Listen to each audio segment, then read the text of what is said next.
लक्की राधिका की लैब के सामने आ तो गया था, लेकिन राधिका ने उससे मिलने से मना कर दिया था। वो उसके लिए हर रोज की तरह आज भी कैंटीन से खाना लेकर आया था, लेकिन आज राधिका जिस तरह से लक्की से बात कर रही थी, उसे सुनकर लक्की को काफी अजीब लग रहा था। उसे लग रहा था कि हो ना हो, लेकिन राधिका लक्की से कुछ ना कुछ तो छुपा रही थी। वो सोच रहा था कि वो फिर से राधिका को फोन करे, लेकिन वो उसे परेशान नहीं करना चाहता था। उसे अंदर ही अंदर बेचैनी हुई जा रही थी। वो लैब के बाहर से ही वापस मुड़ गया, अपने हाथ में रखे खाने को डस्टबिन में डाला और राधिका को ढूंढने के लिए निकल पड़ा। हालांकि कैंटीन में, क्लासरूम में, कॉरिडोर में और भी न जाने किन किन जगहों पर राधिका को ढूंढा, लेकिन वो उसे कहीं नहीं मिली। जब वो थक गया तो उसने उसे फोन करने की कोशिश भी की, लेकिन राधिका उसका फोन उठाने के लिए भी तैयार नहीं थी। कहाँ गायब हो गई यार ये लड़की? लक्की ने अपने आप से कहा। वो राधिका के ना मिलने की वजह से काफी बेबस महसूस कर रहा था। आज उसके पास दुनिया भर का धन और ढेर सारे पावर्स थे, लेकिन फिर भी उसका दिल राधिका जैसी लड़की के लिए परेशान हो रहा था। उसे अब आगे कोई रास्ता नहीं दिख रहा था। जब उसे कुछ समझ नहीं आया तो वो शाम को फिर उसी गार्डन में बैठ गया और लोगों को जॉगिंग करते हुए देखने लगा। थोड़ी ही देर बाद उसकी आंखों के सामने कहीं एक जाना पहचाना सा इंसान खड़ा दिखाई दिया। अचानक से उसकी आंखों की चमक लौट आई। उसे लगा कि वो बरसों से बीमार था, लेकिन अभी एक पल में ही वो ठीक हो गया। वो तुरंत खड़ा हुआ और फिर राधिका की दिशा में भागने लगा। राधिका, तुम मेरा फोन क्यों नहीं उठा रही थी? लक्की ने बच्चों की तरह उससे पूछा। लक्की उससे मन ही मन बहुत नाराज था। वो उससे शिकायती लहजे में बात करना चाह रहा था, लेकिन जब राधिका ने अपना चेहरा उठाकर लक्की को देखा तो वो सन्न रह गया। राधिका के चेहरे पर ढेर सारे घाव थे। उसे बहुत सारी चोटें आई हुई थीं और उसकी आंखें भी सूज गई थीं। राधिका के इतने सुंदर चेहरे पर इतने घाव कैसे हो गए थे? लक्की को यह बात समझ नहीं आ रही थी। ये क्या हो गया तुम्हारे साथ राधिका? लक्की ने राधिका से पूछा। उसके घाव देखते ही लक्की का दिल गुस्से से उबल उठा था। नहीं नहीं, कुछ नहीं यार। तुम यहां क्या कर रहे हो? राधिका के हाथ में एंटीसेप्टिक में भींगी हुई रुई थी, जिससे वो अपने घाव साफ कर रही थी। इसलिए उसने लक्की को आते हुए नहीं देखा था। उसने अपना चेहरा नीचे किया और लक्की की नजरों से बचाने के लिए उसे दूसरी दिशा में मोड़ लिया। 1 मिनट मुझे देखने दो, लक्की ने उसके चेहरे को अपनी ओर घुमाते हुए कहा। उसने राधिका को अपने पास बैठाया और फिर उसके घाव को देखने लगा। जैसे ही लक्की ने राधिका के घाव को और पास से देखा तो उसके होश उड़ गए थे। उसके घाव में से तो खून भी निकल रहा था।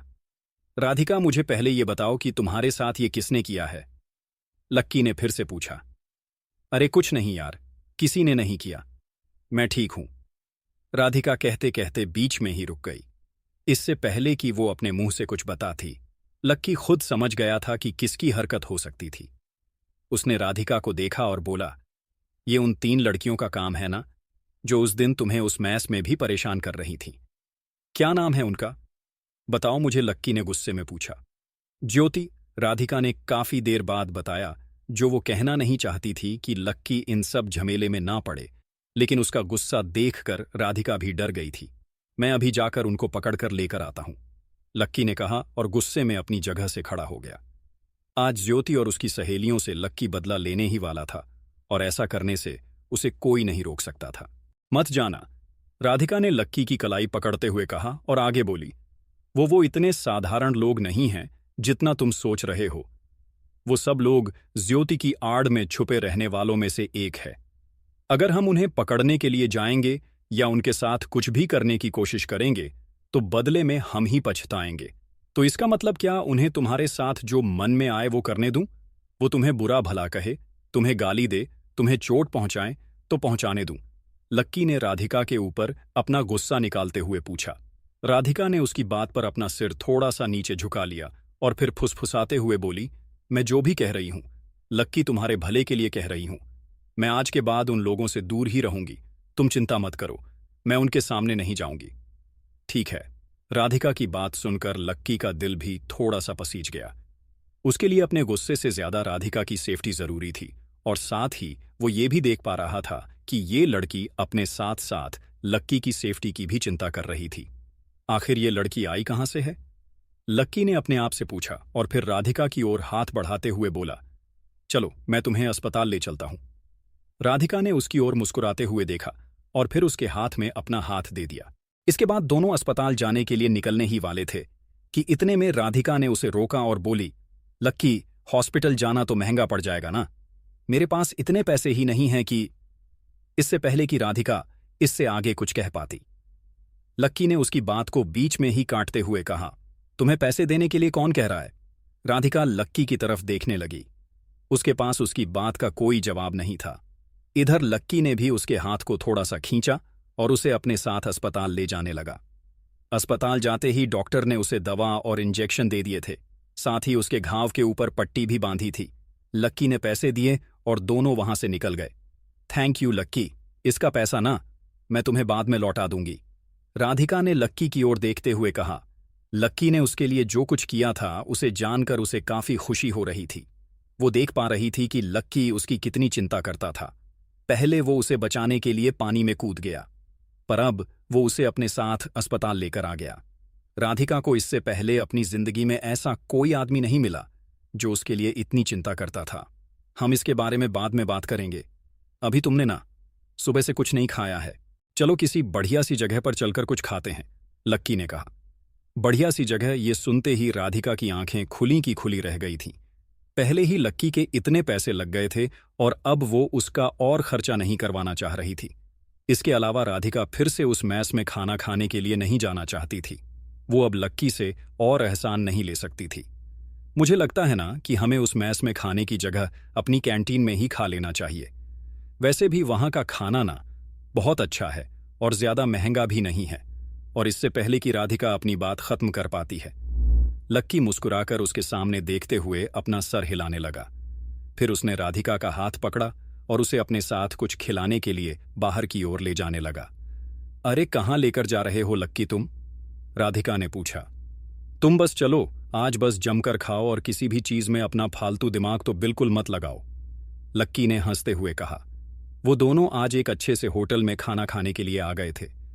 शुरुआत में तो राधिका लक्की के साथ आने में हिचक रही थी, क्योंकि लक्की की हालत भी राधिका से ज्यादा अच्छी नहीं थी।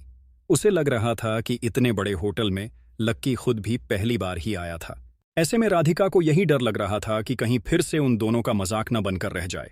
लेकिन जिस तरह से लक्की अंदर जाकर बैठा था और जिस तरह से वो खाना मंगवा रहा था, उसे देखकर तो यही लग रहा था कि लक्की ऐसी जगहों पर खूब आया जाया करता था। उसे इस तरह से देखकर राधिका के दिल को काफी तसल्ली हो गई थी। राधिका को उसे देखकर यही लग रहा था कि लक्की एक बहुत ही रहस्यमयी इंसान था और उसके साथ रहने पर ऐसा लगता था कि उसने पहले से ही काफी दुनिया देख रखी थी। तुम यहीं रुको, मैं जरा वॉशरूम होकर आता हूं, तब तक हमारा ऑर्डर भी आ जाएगा, लक्की ने कहा और वॉशरूम चला गया। राधिका उस सोफे पर अकेले बैठी हुई थी और इधर उधर देखे जा रही थी। वो इससे पहले कभी भी इतने महंगे रेस्टोरेंट में नहीं आई थी, इसलिए वो हर चीज को काफी ध्यान से देख रही थी। ये राधिका है क्या? अचानक उसे पीछे से किसी की आवाज आई। राधिका उस आवाज को सुनकर ही पहचान गई कि ये और कोई नहीं बल्कि ज्योति थी। उसकी आवाज सुनते ही राधिका को गुस्सा आ गया।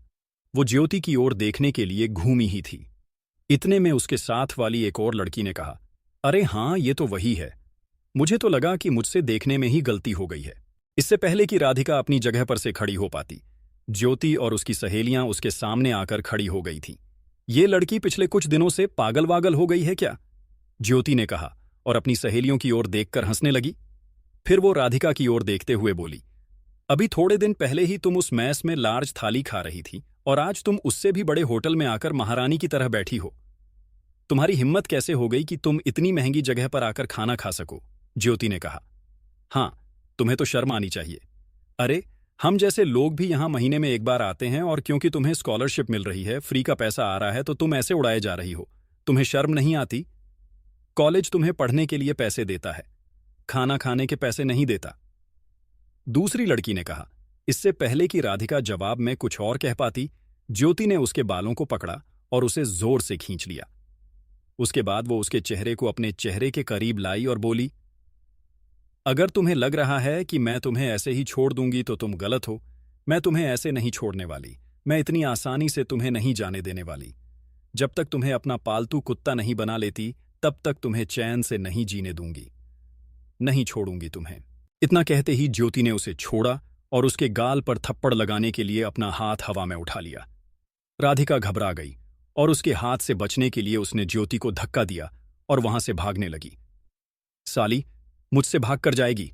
बहुत फ्री का खाना खाना है ना तुझे? अपने घर वालों को बेवकूफ बना रही है, अपने कॉलेज वालों को बेवकूफ बना रही है, ज्योति ने कहा और उसकी ओर बढ़ने लगी। राधिका की समझ में नहीं आ रहा था कि वो कहां जाए। ज्योति फिर से चिल्लाई, आज तो बेटा तू हॉस्टल आ, मैं तुझे बताती हूं कि बेवकूफ बनाने की सजा ना क्या होती है, ज्योति ने कहा और फिर से वो और उसकी दोनों सहेलियों उसका पीछा करने में जुट गई। राधिका को लग ही रहा था कि आज उसका इन दोनों से बचकर निकल पाना मुश्किल ही नहीं बल्कि नामुमकिन था। वो जैसे ही होटल के दरवाजे के पास पहुंची कि अचानक वो बीच में किसी से टकरा गई। जिससे वो टकराई थी वो कोई और नहीं, लक्की ही था। जैसे ही राधिका ने लक्की को देखा मानो उसकी जान में जान आ गई थी। लक्की ने पहले उसे देखा और फिर अपना हाथ साफ करते हुए ज्योति और उसकी सहेलियों को देखने लगा। लक्की को ये समझने में जरा भी देर नहीं लगी कि आखिर उन दोनों के बीच हुआ क्या था। उसने राधिका को उसके कंधे से पकड़ा और उसे अपने पीछे खड़ा कर लिया। इसके बाद लक्की ने अपने सामने खड़ी ज्योति को घूर कर देखा। अरे ये भी था ना उस दिन, कहीं इन दोनों के बीच कुछ लफड़ा चालू तो नहीं हो गया? अच्छा भी है, गरीब के साथ ही अच्छा लगता है, ज्योति ने कहा और लक्की के मुंह पर हंसने लगी। तभी तो मैं सोचूं कि रोज दोपहर में आखिर ये लड़की गायब कहाँ हो जाती है।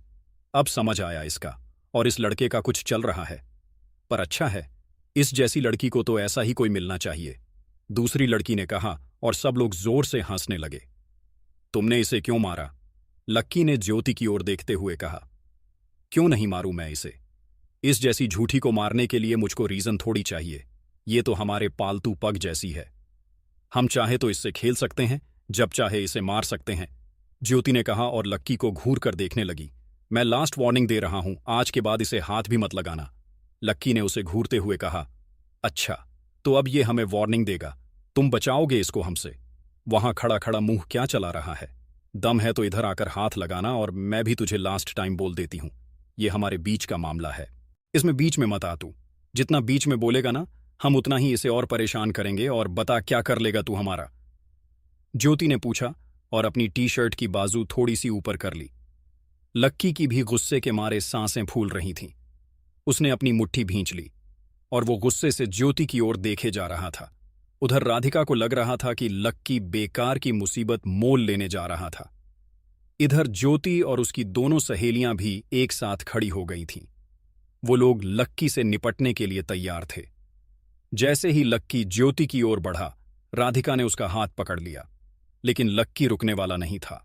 उसने अपना हाथ छुड़ाया और ज्योति की ओर बढ़कर उस पर हाथ उठाने ही वाला था कि इतनी में पीछे से आवाज आई, ओए रुक!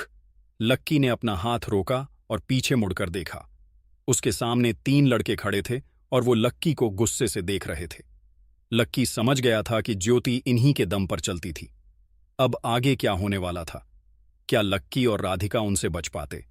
क्या लक्की हार मान लेता या ज्योति के साथ साथ उन लड़कों को भी सबक सिखाता?